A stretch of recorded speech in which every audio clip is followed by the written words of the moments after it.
Hello and welcome to Levels Plus Whenever episode 164.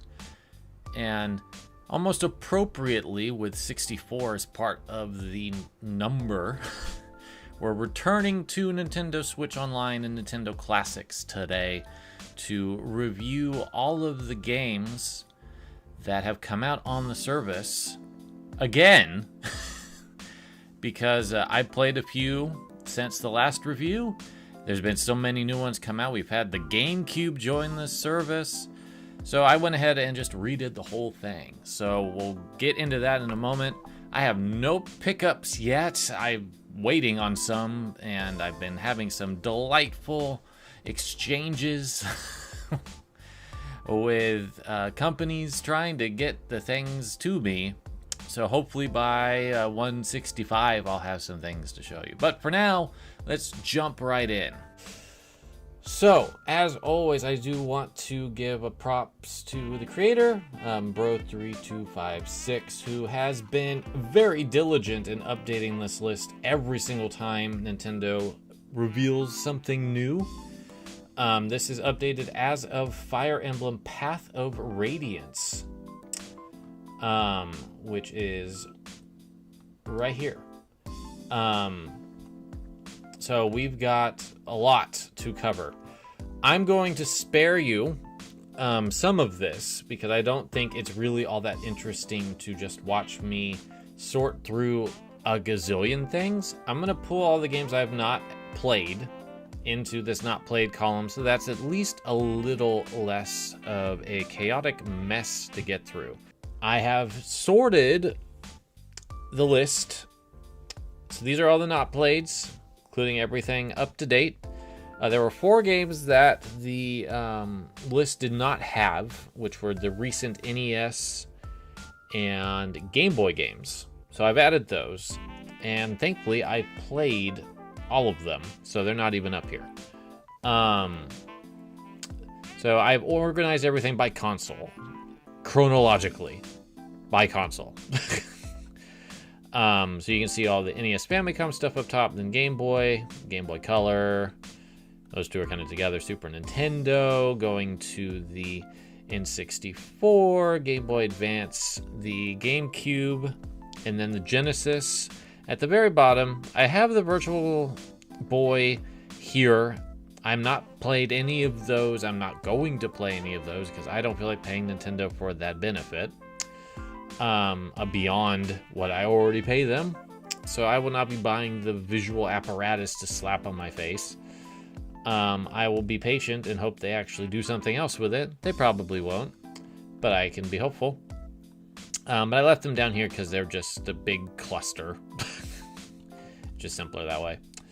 So I have done the same thing down here. Everything is organized by console. I think the simplest thing to do, honestly, is to do this by console and just sort things and then talk about why I have sorted the games that I have sorted into those various categories briefly. Again, I don't want this to be a super long video. The other one was already pretty long, and I think I've explained some things. I think the one that I have the least on here is the Game Boy Advance, at least in terms of depth. Like GameCube, I think percentage-wise, I've played most of what they've released so far. But I think the Game Boy Advance, there's just been a whole bunch that they've released that I've never touched. And someday maybe I will, but it hasn't happened yet. So let's start with the NES, and let me do a quick sort of all of those into our new tiers, because I've added top tier. These are games that are in my top 110 list, basically, so I consider them top of the top for that platform.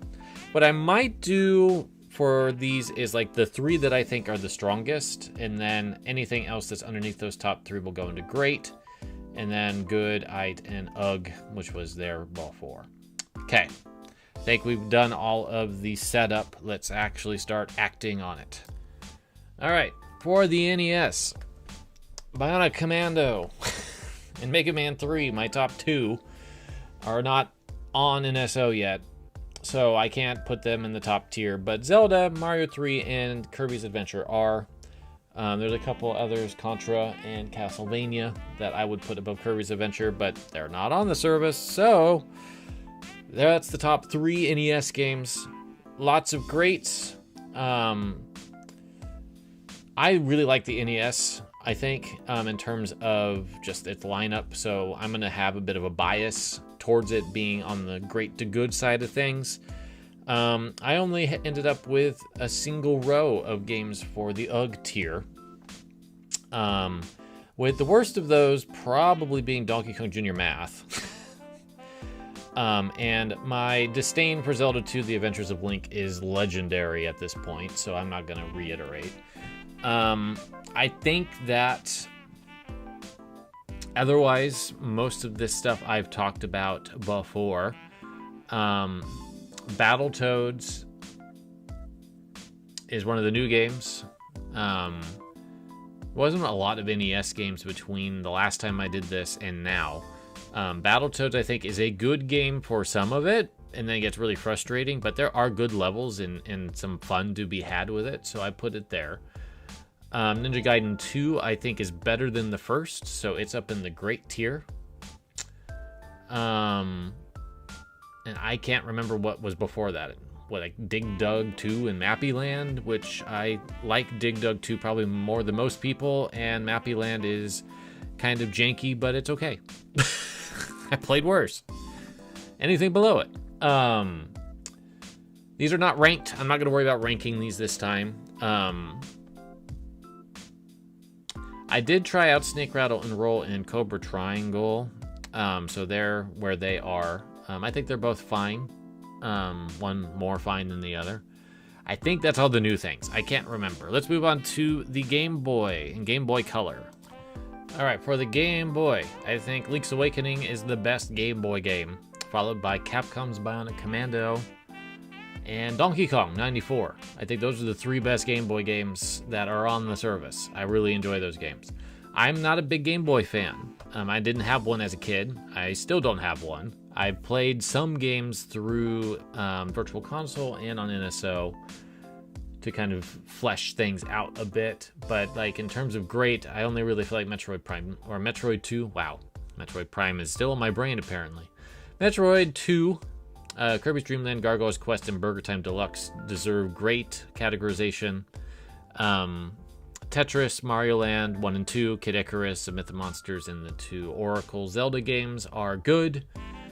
Kirby Tilted Temple was kind of fun and unique for what it is. Mega Man 4 and 5 are the 2 good Game Boy Mega Man games. I still don't like them that much, but I can see the quality difference in them, so they're higher than the other 3, which I don't like at all.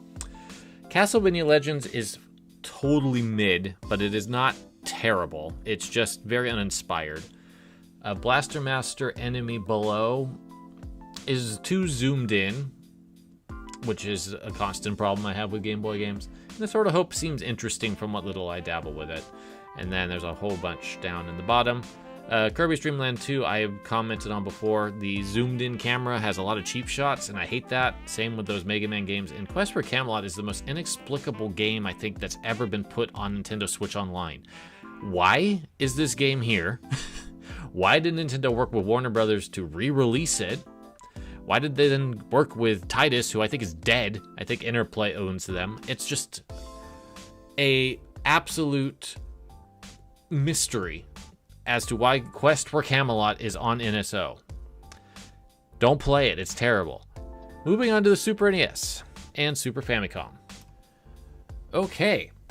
Super Metroid, my favorite game of all time, is of course in the top tier, followed by Earthbound and Demon's Crest, which I would think my 5th favorite Super Nintendo game. Chrono Trigger and Mega Man X are not options on NSO. So it's between Link to the Past, Kirby Superstar, and Demon's Crest, honestly, for that 5th spot. And I think I'm giving it to Demon's Crest because it's an underappreciated gem that I think is one of Capcom's best games that they did in the 16-bit era. So I want to give that the nudge. I I think that the Super Nintendo has some really great obscurities on top of, you know, people know Zelda and Kirby. But Panel to Pawn is one of my favorite puzzle games. I think that one is an extraordinarily well-made game, and it's great to have it in its completely unfiltered format. Poppin' Twinbee, really great shoot 'em up, a fantastic follow-up to the earlier games in the series. Wild Guns, one of Natsume Atari's, or now Winning Entertainment's, best games ever. You can get Reloaded if you enjoyed the demo that is essentially the Super NES original. I forget what this game's called. It's like Urasawa Kawase. I'm so butchering that, but that's a really cool grappling platformer. Just really surreal, but it's really neat. I like it a lot. In the good category, there's quite a bit. I am not the biggest Mario World fan in comparison to Mario 3, so that's why it's down in that tier. I like Star Fox 2 a lot more than the original. I thought that was a really cool game concept, really pushing what the Super Nintendo could do. Breath of Fire 2 is based on the Game Boy Advance version, which might not be fair to the Super Nintendo one. If the localization was better, I think it'd be a better game. But I do think, in terms of the RPGs that are actually available on NSO for the Super Nintendo, you have Earthbound, which is like cream of the crop. And then I would say probably Uncharted Waters New Horizons is the second at the moment. And then probably Breath of Fire 2. It's funny. The fact that Square Enix is not on NSO just really makes this decision making really funky sometimes. Side Pocket is another hidden gem, I think. I think it's a really good port of that game, surprisingly. Psycho Dream, I thought, was a really interesting game. I don't know if it's necessarily a great game, but I think that it's really dreamy and abstract and kind of neat. Spanky's Quest is a pretty solid game. Magical Drop 2 is a surprise release of a game that was never originally released back in the Super Nintendo or Super Famicom. They just dug it out of their archives and threw it up here. Jaleco's games are pretty iffy most of the time, but I think Operation Logic Bomb and the Ignition Factor are at least ambitious for what they're doing, so I think that they consider to be good. Prehistoric Man's actually the top of the surprising number of caveman platformers on the Super Nintendo that are on NSO. We have 2 Joe and Max, Congo's Caper, which is a Joe and Max spinoff, and Prehistoric Man. I don't know why there's so many. What's next? Chuck Rock on the Genesis? But as we crawl down here, I put the Donkey Kong Country games into the Ike tier, along with Yoshi's Island. Controversial choices, I know, but I don't really care for any of them that much. But I think that they're good games that are just not tuned for me. I think the Peacekeepers is the best of the Jaleco beat-em-ups on the system, I think. The rest of them are kind of trash. And there are some despicable games for the Super Nintendo. I don't like Super Punch-Out in comparison to the NES Punch-Out. I just don't like the aesthetic or the vibes. It's not the same. Kirby's Avalanche is only down here because you could actually play a proper Puyo Puyo game instead of a reskin. I would just say do that. And I just never have cared for Pilot Wings. Just looking for anything else that I might have to justify why something's down in this bottom tier. I don't think I need to justify anything else. Moving on, we got a few N64 games to do. I have an N64 bias, so there's a lot of them sitting in that great tier. But Mario 64, Perfect Dark, and Zelda Ocarina of Time are my top 3 N64 games. Perfect Dark alone, I have spent like probably a week total playing. Mario 64 and Zelda Ocarina of Time are both just super nostalgia bombs, and I think Mario 64 and Perfect Dark really hold up still in this day and age for me. Zelda Ocarina of Time a little less so, but I still think it is a monumentally important game for my little self. When I was, what, 13? 13, exactly. Paper Mario, Zelda Majora's Mask, Star Fox 64, Wave Race, 1080, GoldenEye, Banjo-Kazooie, and Blast Corps, I think are all great games still. Really solid examples, and some of them remain the best of the franchise, like Star Fox 64, Wave Race, 1080, Banjo-Kazooie. I think Zelda Majora's Mask is a really fascinating way to reconceptualize reusing game assets to create something new and exciting. Paper Mario is a really fresh take, following Square's Super Mario RPG, kind of capturing a lot of the essence but doing their own thing, and it's really, really good. GoldenEye is such an important game for the FPS genre.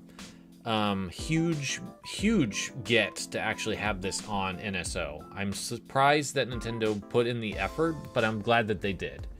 And Blast Corps, I think, is Rare's underappreciated gem of the N64. For good, there's a lot of good stuff in here. Sin and Punishment may bump up one of these days when I actually sit down to play it properly, but just haven't done that yet. A lot of pretty decent games. I don't like Mario Golf, I'm on the record, but I think it's a perfectly fine golf game. I just don't like how they did the character breakdowns. And the rest of these are just, I think, perfectly fine games. There's only 3 that I put down in the bottom. The Pokemon Stadium games are more because I don't know why they're on NSO if you can't link up the Game Boy games. It's inexplicable to me why they're there. Not as inexplicable as Quest for Camelot. But it just seems like a really silly proposition to just throw them up so people could play with the mini games. And I've never really cared for Yoshi's Story. Game Boy Advance, there's not a lot here, so it will not take too long. Metroid Zero Mission, Fire Emblem, and Zelda the Minish Cap are my top tier for the Game Boy Advance. I don't love the Game Boy Advance that much, I'll be completely honest. If it wasn't for the Metroid games and Fire Emblem and a couple other things, I wouldn't really be that enthusiastic. I don't really have that many left, to be honest. I have like Castlevania Aria of Sorrow and Tactics Ogre, the Knights of Lotus would be some things I'd consider, but they're not available. I think Mario 3 is the only Mario Advance really worth putting up in the great tier. Even with the sound clips, they added all those e-reader levels, which I think is just a really great add-on that justifies putting it up in the great tier. And Sacred Stones, while not as good in my opinion as this game, is still pretty solid and pretty fun. It just, the story's not as interesting, the characters are less interesting, and it's a lot easier to just cheat your way to the top. Link to the Past, again, sound clips kind of knock it down a peg, but the Four Swords mode's kind of neat that it's included and you can link up with people still. I am not as big of a fan as Fusion as I am Zero Mission, but I still think it's pretty good. And then most of the rest of the games I played just kind of fell in this okay tier. Superstar Saga, I got to the end and hated the final boss because I just got so tired of the controls. So down to the bottom it goes. GameCube. All right, GameCube was even faster because there was only like 7 to consider here. Out of what's currently available, I think Wind Waker is the best GameCube game. There is so much more to add. But again, the GameCube's not my favorite Nintendo system. I like it more than the Wii. I like it more than the GBA. But I don't have anything that I'm passionate about currently on NSO. So, like for me, if we had Skies of Arcadia Legends, and we had Tales of Symphonia, and we had Twilight Princess, and Mario Golf Toadstool Tour, Beyond Good and Evil, things like that, that would be things I would be getting really excited about. Metroid Prime 2 Echoes. But for now, it's Wind Waker, Soul Calibur 2, Fire Emblem Path of Radiance. I've beaten 2 of those, and I'm kind of starting a soft little Fire Emblem Path of Radiance re-exploration right now.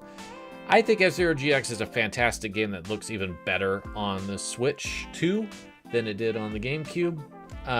It's hard as hell, but I got over the decision that I made as a teenager to only take F-Zero GX with me on vacation, and was stuck only playing that and got really bored and frustrated because of the story mode. I think I'm over that now, so I think it deserves the great tier, especially with the visual improvements.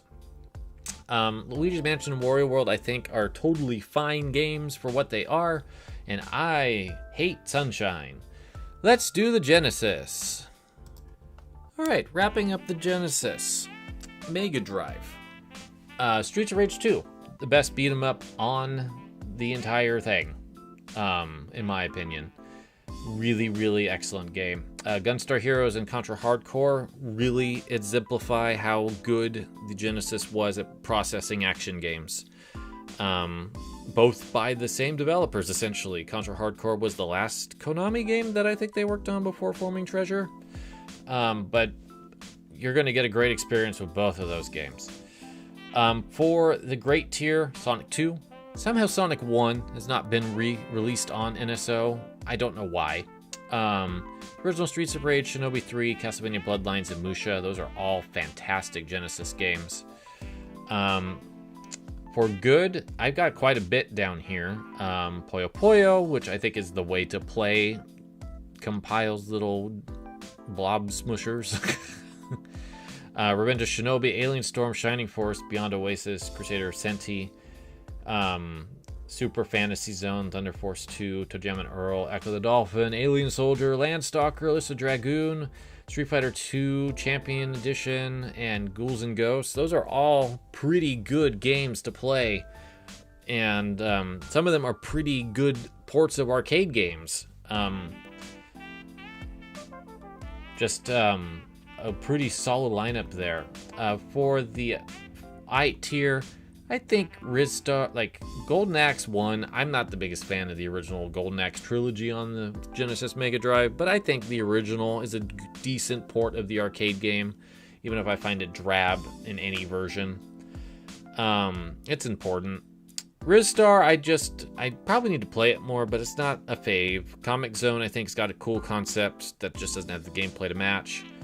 Flicky is a good port of an arcade classic. Space Harrier 2 is a follow-up to the arcade game, which it doesn't look as good, but it's still pretty decent. Light Crusader, I got lost, but, you know, it's a treasure game. It's got fans. Mega Man The Wily Wars is almost good.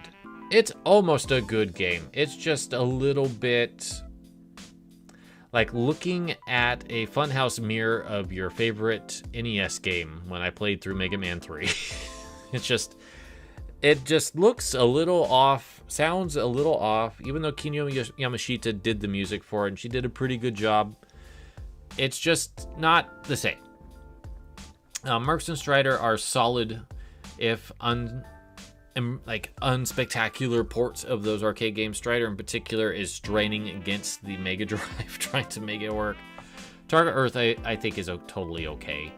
And then I've got my bottom tier of Genesis games, and I don't think most people would argue with me about any of them, except maybe Dr. Robotnik's Mean Bean Machine, but again, that's the Puyo Puyo game that I put up in the good tier with an uglier aesthetic. Vector Man might be something you put in the I tier, but when you compare it to like Gunstar Heroes and Contra Hardcore, it is nowhere near as good.